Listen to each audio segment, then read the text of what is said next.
Ce sera un des temps forts des Journées du patrimoine ce week-end. Les archives nationales vont ouvrir au public l'armoire de fer, un coffre-fort bicentenaire qui renferme des documents exceptionnels. La directrice et gardienne des lieux a accepté de nous ouvrir les portes en avant-première. Yannick Le Gall, Morgane Prévost. Alors, il n'existe qu'un seul et unique exemplaire de ces clés. Elles ouvrent un triple coffre-fort de bois et d'acier, gardien du sanctuaire de l'histoire de France. il y a 3 niveaux de protection, en particulier les 2 en fer, avec des serrures d'époque qui sont datées par des maîtres serruriers du Paris de l'époque, dont une datée de 1791. À l'intérieur, des trésors vieux de 230 ans, en partie liés à la Révolution française.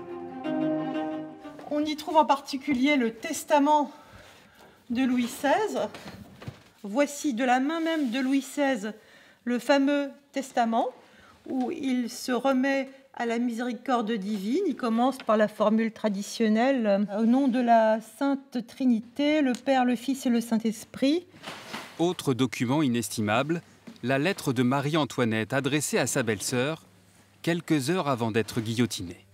Le contact avec l'original crée toujours un petit frisson, même si ces documents sont connus. Mais pouvoir les approcher est je ne devrais pas dire ça devant une armoire révolutionnaire, mais une forme de privilège, évidemment, qui est toujours très touchant.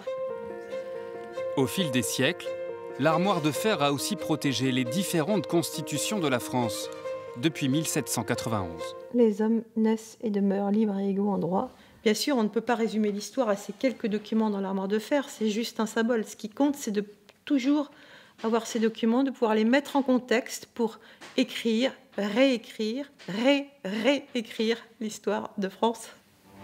Ces trésors de l'histoire, précieusement conservés aux archives nationales, seront exceptionnellement accessibles au public ce week-end pour les Journées du patrimoine.